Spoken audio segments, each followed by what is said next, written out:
I am going to introduce Frank. Dr. Guevara has been a full-time assistant professor for 3 years at the University of Arizona Global Campus. He has worked in higher education for 6 years, teaching both face-to-face and online. Prior to the collegiate teaching, Dr. Guevara spent 15 years in a program administration, having managed programs in California, Texas, North Carolina, and Colorado in various sectors, with enrollments over 200 children. And then he had the privilege of starting his career teaching in a lab school at Stanford University in Pacific Oaks, as well as within corporate and private early learning programs, working with infants through school agers, where he learned how to promote children's development through active hands-on activities and engagement. Dr. Guevara, we thank you so much for being here. We're so honored to have you, and the floor is yours.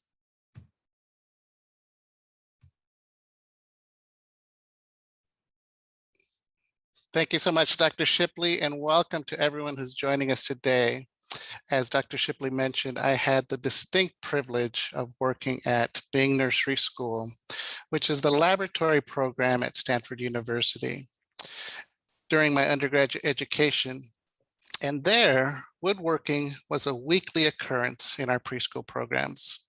I really came to appreciate how incredible of a learning experience this is for children and adults.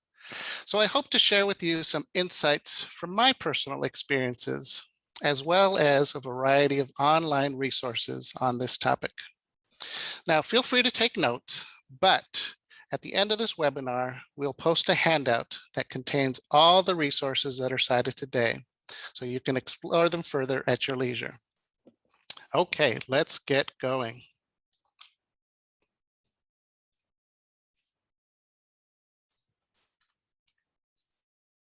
So today, we'll look at the many benefits of woodworking using real tools.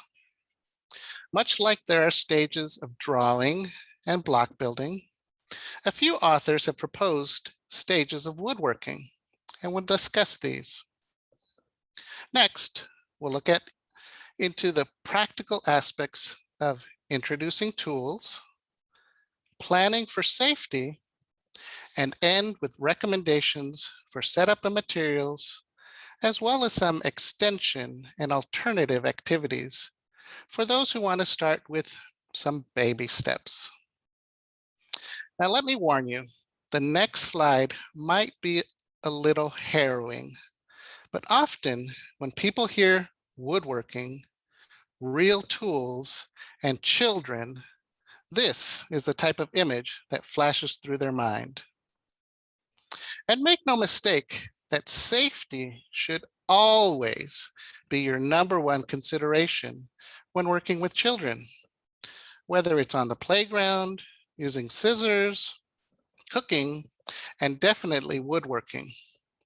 But in my many years of working with children, I never had an injury that couldn't be handled by a regular Band-Aid. As Pete Morehouse, a respected author and educator on this topic, has stated, woodworking is actually a low-risk activity if you take certain precautions. But don't just take our words for it. Let me try to put your mind at ease by looking at some of the statistics regarding child injuries in childcare programs. Although there is no national database on childcare injuries, there is some research on the topic. And as you can see here, injuries are categorized into 4 groups: falls, injury from being struck by or hit by an object or person, overexertion, and bites, stings. The light blue bar represents all injuries treated in emergency rooms for being struck by or against an object or person, which accounted for 18% for ages 1 to 4 and 23% for children 5 to 9 years of age.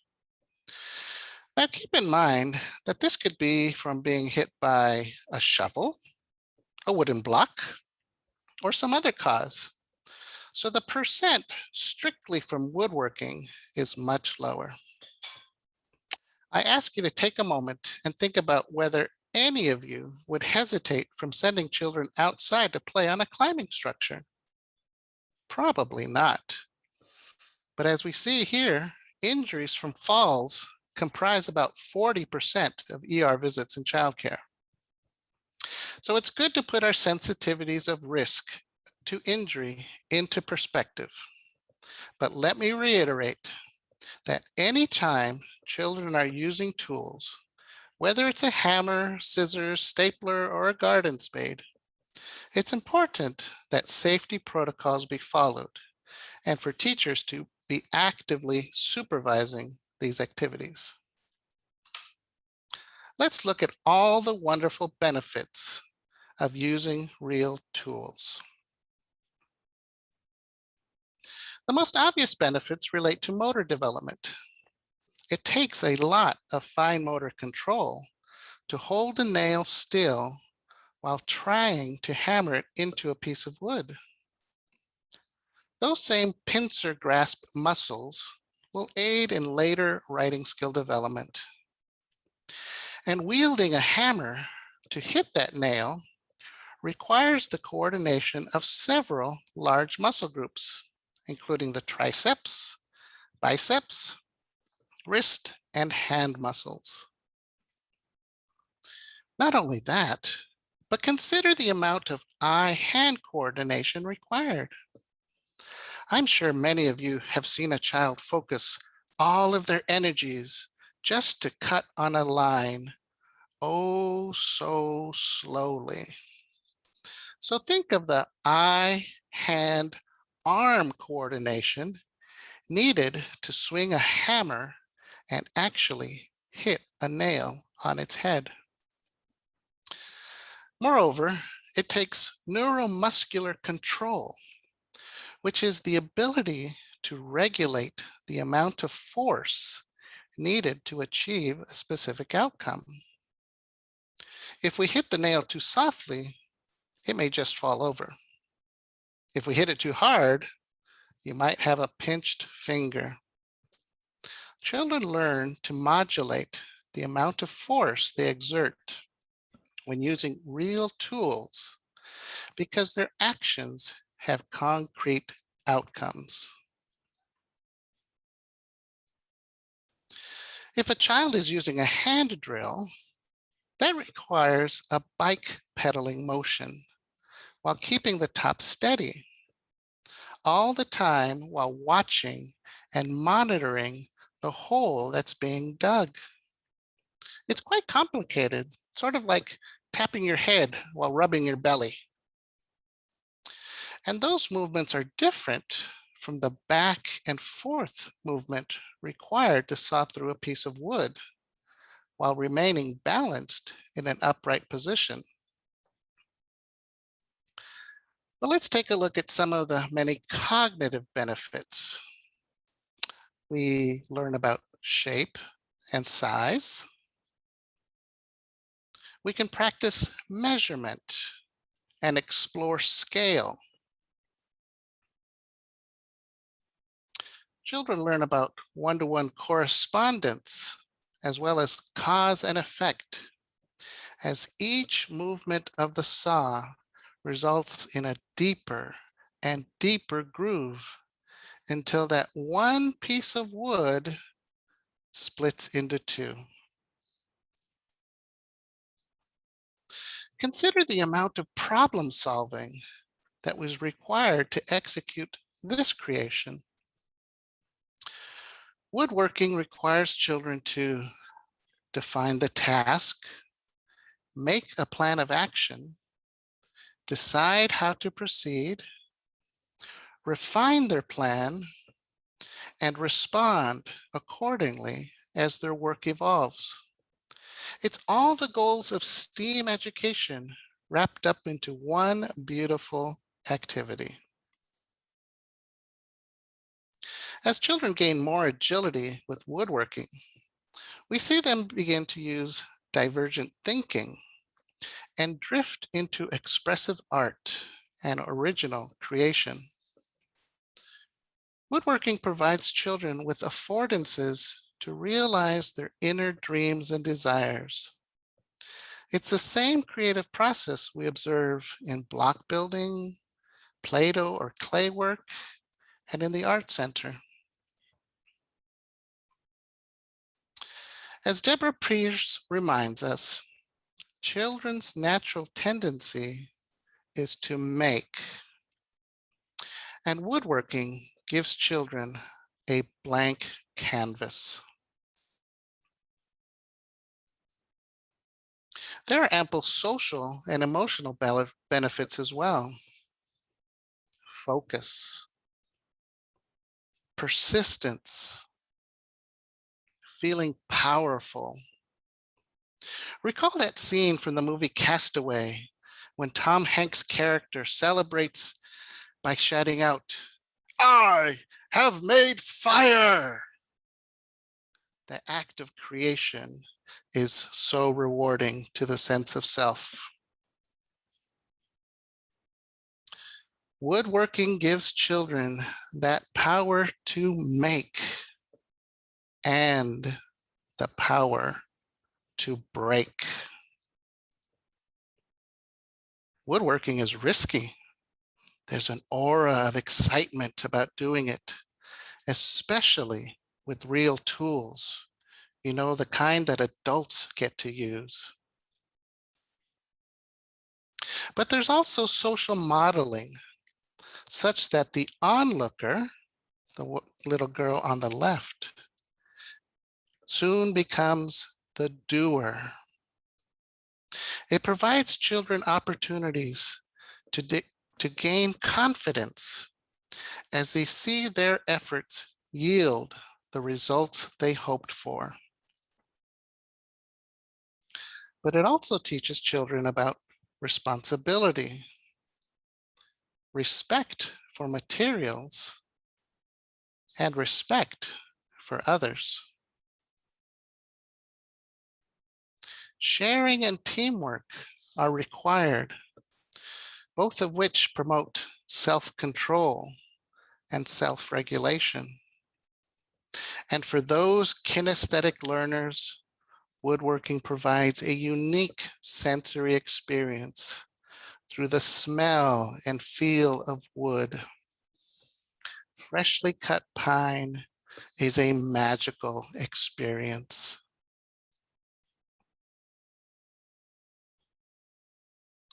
Like writing and block building, stages of woodworking have been proposed as you see here. Children start with exploration and experimentation, getting to know the tools, the materials, and the actions involved in this endeavor. They soon advance to simple combining or connecting of pieces, which we call construction. As their skills become more developed, those constructions become more refined with increased complexity. Lastly, children begin to express themselves through woodworking as a medium, much like we've seen with some of the complex constructions that I've shared previously. And ultimately, they can move into the domain of crafting wood by using lathes, chisels, and turning wood as we do in carpentry.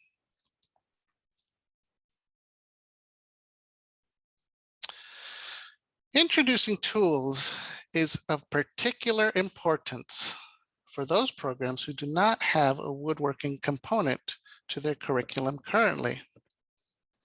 In my training, since the school I worked at regularly did this, using tools was just a natural part of our learning culture. And only as we had new children enroll did we take the time to introduce tools to these novices.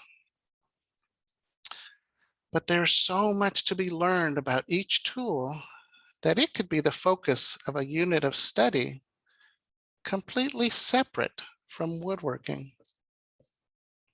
As you can see in this image of a claw hammer, I bet you didn't know that hammers have faces, eyes, and cheeks on their heads. So consider all the possible conversations and new vocabulary that can be learned by introducing the range of tools used in woodworking. Several of the authors that I researched suggested having a tool show and tell session in which you discuss the names of the tools, what they're used for, how to hold them, and how to manipulate them. All of this done as a precursor to actually using the tools. In this way, children can explore the tools in a low stress environment before they head to the workbench. If you do this, you can discuss which parts are sharp and pointy. You can safely explore the weight of various tools to gain a visceral sense of the strength needed to operate a hammer. You can practice the safe ways for holding and transporting the tools. And this is an optimal time to establish rules and ensure that children know and understand them. I mentioned before that in my experience, woodworking was an integral part of the curriculum. But as new children entered our classes, they had to be introduced to the world of woodworking. So the guidelines that we followed there were to introduce a child to one tool at the workbench under the close supervision, with only 2 to 3 other children allowed at a time, so that the teacher could give more attention to the novice woodworker. This novice would then work on particular skills over repeated exposure under this controlled context until they were able to graduate up to the next tool. And then that tool is introduced for a week or so. And then we introduce a third tool, and so on and so on. Before long, that novice child has gained facility in safely handling all the tools in your program. For example, when learning how to saw, you can follow this procedure. First, draw a line where you want to cut the wood.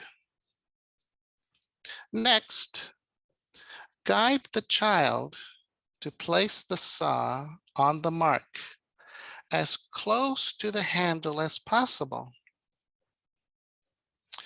Have them next draw the saw back, and it will start to cut the wood ever so slightly. By repeating this process of placing the saw towards the back of the handle and drawing back repeatedly, we start to develop a small groove in the wood. So they could then practice going back and forth. Now let's pivot slightly and talk about some safety rules. Although I stated earlier that woodworking is a low-risk activity, your first rule of adult safety is adult supervision is required at all times. A corollary to this is that if you don't know what you're doing, don't do it. Ask any contractor, and they'll tell you that injuries happen when people try to do something they don't know how to do. Safety goggles are another high priority in my book. Most, but not all, of the images that I've shared with you today show children wearing safety goggles.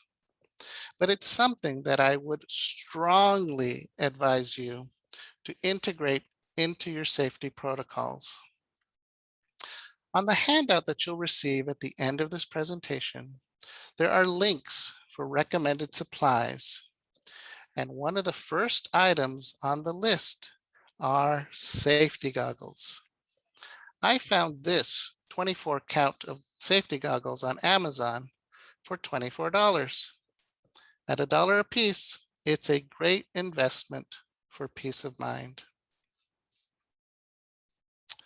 Never, never, never use treated lumber when we're working with children, because it's full of chemicals that can be dangerous if children happen to get splinters or happen to get a fleck in their eye in spite of those safety glasses.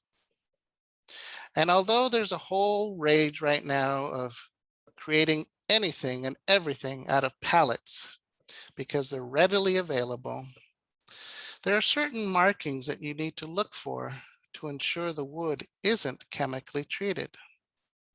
So in my opinion, it's easiest just to avoid them. Another consideration is that you match the tools to the developmental levels and sizes of the children in your group. Take a look at these 4 hammers. If you're working with older toddlers, you might use the one on the far left. A 5-year preschooler could probably use the next one over. And for older children, you might need something with more heft, like the 2 on the right. But we'll get into the details in the next section. Just keep in mind, much like the tables, chairs, puzzles, etc. that you have in your classroom, all materials need to be developmentally appropriate. Before we get into specific rules, I want to encourage you to embrace a growth mindset when it comes to children's capabilities. Children will sink down or rise up to the expectations we set for them. Deborah Pierce provides a no-nonsense, very practical approach to setting behavioral expectations for doing woodworking. She says, if a tool is carried away from the workbench, if it's handled too close to another child, or if a tool is deliberately misused and the teachers have already given more than 2 reminders, then natural consequences should be applied. Now, what those natural consequences are is up to you. But as with most classroom rules, you will get more buy-in when children and teachers are part of the decision-making process. So remember those show and tell discussions we spoke about earlier? Those are the perfect time to go over your expectations as well as any natural consequences you decide to implement. The website myece.org New Zealand had this list of safety rules. Ultimately, you'll need to look at your program's philosophy, how you've set up your woodworking center, get teacher and child input, and then decide which rules you'll want to establish for your program. But these are a great starting point. Okay, now for the good stuff. I'm sure you've been asking yourself, well, Dr. Guevara, what materials do I need? And how do I set all of this up? Where do we start? Okay, let's get into it. The first consideration is where to locate your woodworking center. Just like when you do cooking activities, you'll want the center to be out of traffic. So one option is to situate it in a corner as you see here. Other centers or programs will place them in a corridor or separate area. My personal preference is to do woodworking outdoors. Natural light is always a good thing, and being outdoors helps to dissipate the noise factor. At Bing Nursery School, we used to set up cones around this area so that it would look just like a real construction zone. So that should give you a couple of ideas for where to get set up. And again, the handout that you'll receive at the end has a whole gallery of different setup inspiration ideas. Okay, let's talk materials. So what you see here is the basic tool setup that we used at Bing. A pair of safety glasses, an 8-ounce ball peen hammer, a C-clamp to keep your wood pieces from moving about, and needle nose pliers to hold those nails so that fingers don't get stuck or struck by a hammer. You could also use a good old-fashioned wooden clothespin to do the same thing. Soft woods are preferred, so we used to use pine boards that were cut into various geometric shapes that are 1 inch thick and 2 inches wide. But there are a variety of other soft woods, including cedar, cypress, fir, redwood, spruce, and balsa. So you'll need to do some investigating for your geographical location to find what's most readily available and affordable. As we saw recently, the price of lumber can skyrocket, so you'll want to be a wise shopper. On this picture, you'll also see what we call bridges, which are simply pieces of particle board that has been cut into square or rectangular pieces. And these are used to connect 2 or more pieces of wood together by bridging the gap between them. Lastly are nails. Roofing nails are recommended by many because they have a nice big head, which makes it much easier to hit when you're learning. You'll also want them to be pretty short, 3/4 of an inch to 1.5 inches, because they'll be less likely to wobble when you hit them. Now, a word of caution. As children start out their woodworking skills, it's likely that their nails might fall out of their constructions. If that happens to occur while the child is walking to their car in the parking lot, don't be surprised if some families end up with a flat tire. That happened to me. And this is where the needle nose pliers or clothespin comes into play. Since we use wood that's only 1 inch thick, you'll want to avoid nails longer than 1.5 inches, or those children's creations will get nailed right into your woodwork bench. Or they'll poke out from the bottom, causing a safety hazard.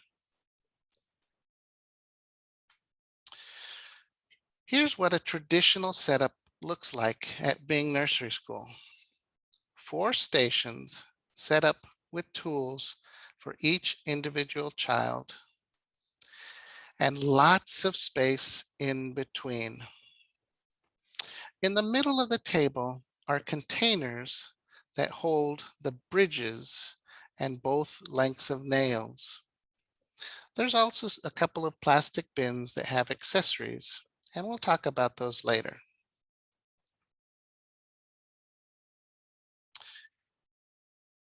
Here's another woodworking table setup that's very similar, but in the background, you'll see a green milk crate, which houses the pieces of wood. And you can get a better view of those nail and bridge containers. Those are simply recycled tuna cans that have been nailed into a flat board so that they won't easily tip over and create a big mess. In this image, we see a close-up view of a child using a C-clamp to hold down a piece of wood while she works to connect it to another piece of wood using those bridges we discussed earlier. And as children gain skill using all the tools, they can then start to work independently, as shown in this picture. Now, some of you may be asking, well, where do I get a woodworking bench? What is the best kind? If you have $500, Community Plaything sells one that has an industrial vise to hold wood in place. Now, personally, I like the flexibility of being able to move the C-clamps to wherever you need them and being able to adjust their height to hold multiple pieces of wood if necessary. And for those DIY people, there is even a link to a resource by Pete Morehouse on how to build your own workbench. That's included in the handout you'll receive at the end. Now, Pete also provides educators with a detailed list of his recommended tools and materials, as you can see in this picture.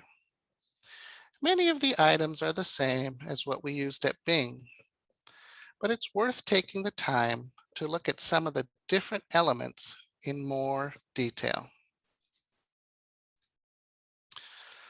One of the first considerations is what type or types of hammers you'll have available. According to Bob Villa, that iconic home improvement expert, hammers come in three main categories: claw, ball peen, and club. Now, all the research I conducted used either claw or ball peen for woodworking with children. So we'll focus on just those two. The claw hammer is the type that most everyone associates with hammers. On one end, you have the face for striking the nail, and on the other end is the claw to pull out nails when you mess up. The handles of these can be made from wood, metal, or fiberglass. If they're metal or fiberglass, they're usually wrapped in some type of rubber to help absorb the shock when hitting. These are great all-around hammers. Ball peen hammers are a specialty type, typically reserved for metalwork, because the ball peen is hardened steel and better suited to drive punches and cold chisels, to set rivets and shape metal. So why would you want a ball peen hammer for woodworking? If you're a professional, you wouldn't, but there are a few benefits to consider. Excuse me. Because of that hardened ball, the weight of the hammer is more equally distributed and focused on the head versus in a claw hammer having a heavy face and a light claw. So this balance allows for the force to be transmitted more evenly when you strike a nail. Secondly, because it doesn't have a claw, it eliminates one additional safety concern when working with it, because pulling nails can be riskier than hammering. And finally, a ball-peen hammer focuses the child on the act of driving a nail into the wood and gaining that expertise first. I'm sure many of you have seen children start hammering only to spend the next 20 minutes using the claw. And although that has benefits, we want to focus children's learning sequentially on those acts of hammering, sawing, drilling, etc. The Pete Morehouse resource on woodwork equipment even lists the ball-peen hammer as essential, but the claw hammer only as useful to have for removing nails. But there are other tools that also remove nails that are a little safer. So you'll need to give some thought as to which type of hammer or hammers you'll invest in. Now the debate over Western versus Japanese saws. To be honest, not until I was doing my research for this presentation did I know or learn about Japanese saws. In my experience working with children, we used either a crosscut saw like the one pictured here, or a coping saw, which was shown earlier in the presentation. It looks like a C-clamp, but has a thin blade in between. Now, the primary difference between the Western and Japanese saw comes down to ergonomics. Western saws were designed for an individual standing at a workbench that is about waist high, who will use the weight of their torso to push down, forward, onto the piece of wood. In contrast, Japanese saws were built for individuals who were in a squatting position near the ground and whose force is oriented back and forth. Hence, Western saws cut when you push on them, whereas Japanese saws cut when you pull on them. Now for children, there are distinct advantages to a Japanese saw because it takes much less effort and coordination to pull back than to push down. And given their stature, they're not going to be putting their weight over a piece of wood. Some of you may have also experienced how difficult it can be to start a cut using a Western saw. Sometimes that saw just jumps right out of where you're trying to cut. So it would certainly be worth looking into a Japanese saw for your own programs. Again, Pete Morehouse lists the Japanese saws as a must-have for sawing. Finally, if you really want to get into woodworking, you can add a manual hand drill. There are two main types here as well. For those people born in the last century, you're probably familiar with egg beaters. And so we have the egg beater style on the left. And on the right, we have the hand brace and bit type. A brace and bit type requires just a little bit more working space because you have to rotate the handle around the tool. And this tool is traditionally used for quickly boring large holes. In contrast, an egg beater style drill uses a bike pedal motion, goes around and around, forward, and is ideal for precision work like drilling pilot holes, which can be a very important preliminary step to hammering. And drilling provides another opportunity for children to experience that cause and effect. and should be viewed as a valuable activity in and of itself. It's very satisfying to make a hole through a piece of wood.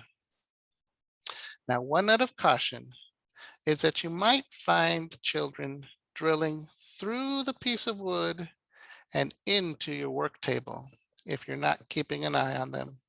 So once again, active supervision is key.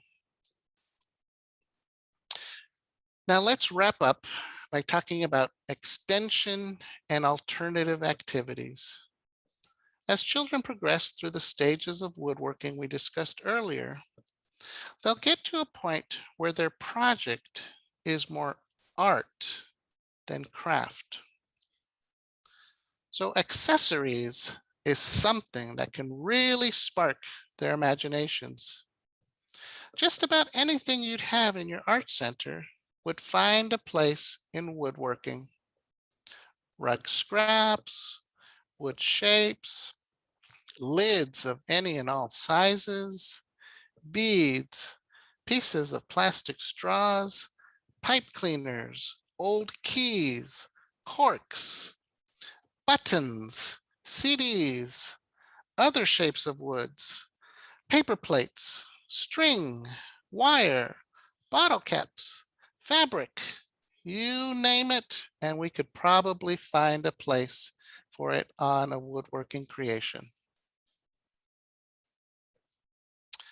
Pope and Hatch's 2008 article, again in the handout that you'll get, includes several extension activities. Two that I particularly liked were sawdust play and sanding and oiling. For sawdust play, you'll need to either make or purchase sawdust. I recommend making it because you have two activities in one. So using your handsaw, either Western or Japanese, and some soft pine with some newspaper or plastic tarp underneath, just have the children spend some time sawing that wood until you have a nice, pleasant smelling pile of sawdust.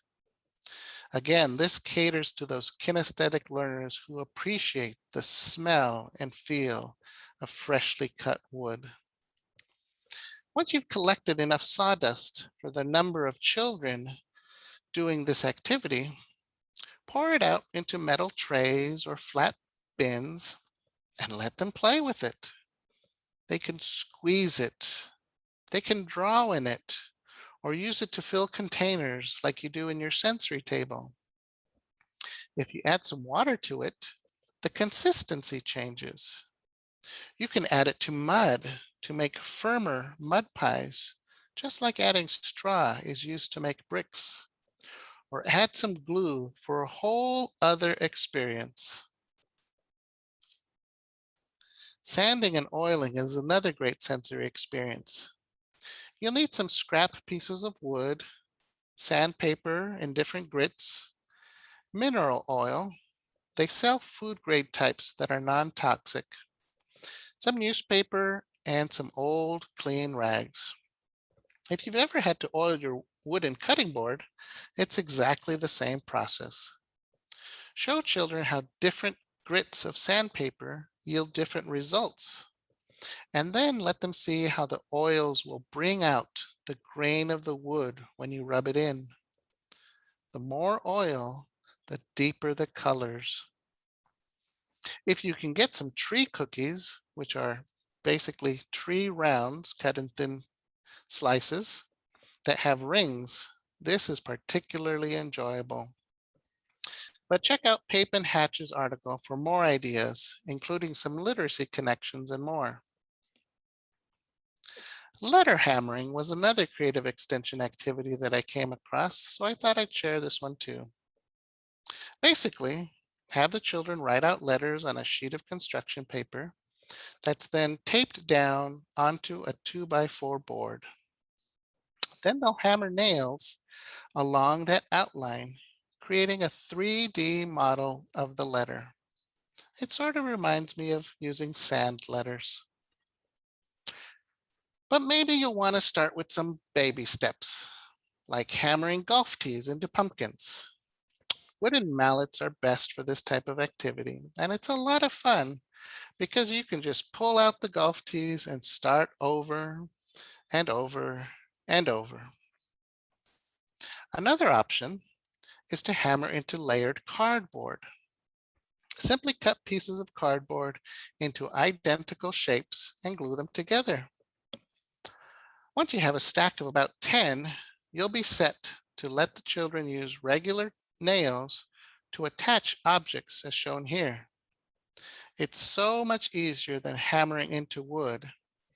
And since all of us already have all those Amazon boxes just sitting around in our garages, it's a lot more economical than buying wood. The last option that I'll show is using styrofoam. It's a lot easier to hammer, but noisy in a very different way. In this video, you'll see that the children are also wearing some face masks because the dust from styrofoam can get all over the place and floats up into the air. So you want some extra protection to prevent inhaling this. I've seen in some programs that they wrap the styrofoam with burlap to reduce this from happening. So let's watch.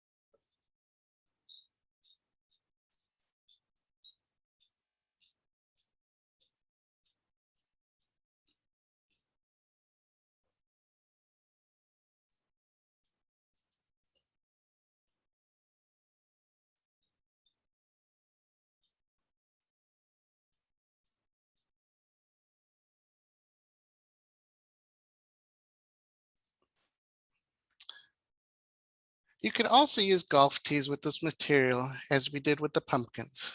But personally, I hate the sound of styrofoam breaking and being cut. So this is not my preference, but it might be a good starting point for you. As we come to a close, let me share the perspective of a mother speaking about her own children using real tools. We can share in their sense of accomplishment, knowing that by allowing them to take these risks, we are expecting them to succeed rather than assuming they will fail. Well, that gets us to Q&As. So thank you for listening today, and I'll do my best to answer your questions. Remember that we'll post a handout in the chat box so you can download it if you're on a laptop.